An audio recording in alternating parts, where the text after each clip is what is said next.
Before we start this video, I just want to set the record straight. I am not a construction professional. I make a lot of mistakes in this video, so you're going to learn some things to do, some things not to do. Also, this video will be fairly long. What's up YouTube? This is LDS Reliance. Today I'm going to work on a construction project outside while the weather is still nice. I'm going to be adding a covered porch onto the side of my solar shed. A lot of these principles would be the exact same if I wanted to build a covered porch on my back porch. I'm going to be installing the porch on this side of the shed.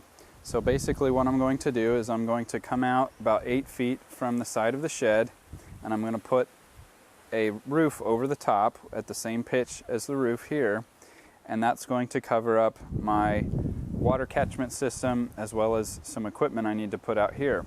My shed's just gotten so crowded with tools and mowers and all kinds of things that it'd really be nice if I had a covered area where I could put the mower and certain things outside instead of inside. I just want to show you, this is not going to be a step-by-step video of every little thing that you're going to need to do, every little cut you're going to need to make, every little dimension.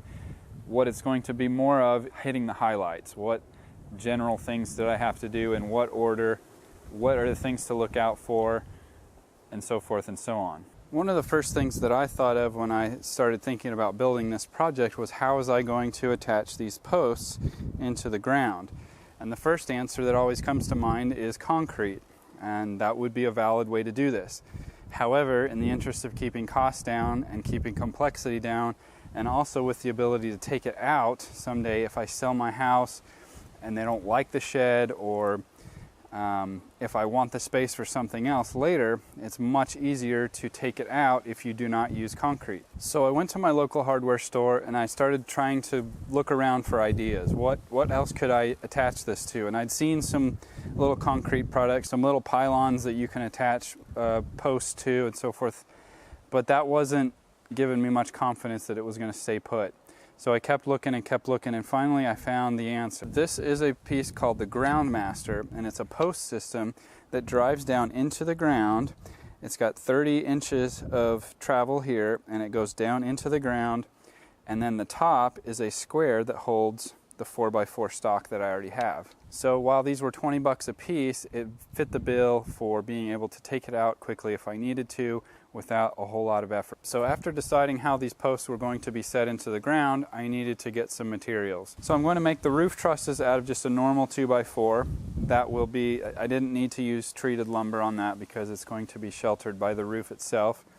And then I got 3 2x6s that were 10 feet long that are pressure treated, so that those can be the pieces that tie the 4x4s together. And also 2 of them will be used to tie into the structure of the shed. And last but not least, I was going to need some hardware, so I bought some exterior screws. I bought a 5-pound box of 3-inch screws and a 5-pound box of 2-inch screws.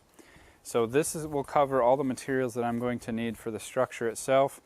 Later I'm going to have to purchase some plywood and some roof shingles and things like that to go on top of the roof. So now that I have all the materials for the first phase of construction, the first thing that I need to do is I need to measure where these Groundmasters are going to go. So we're going to come from this corner of the shed and come out 8 feet. We're going to do the same thing on the other side of the shed, and then we're going to make sure that this distance is also 8 feet. So this should be an 8 foot by 8 foot square, perfectly square, before we start putting down these Groundmasters.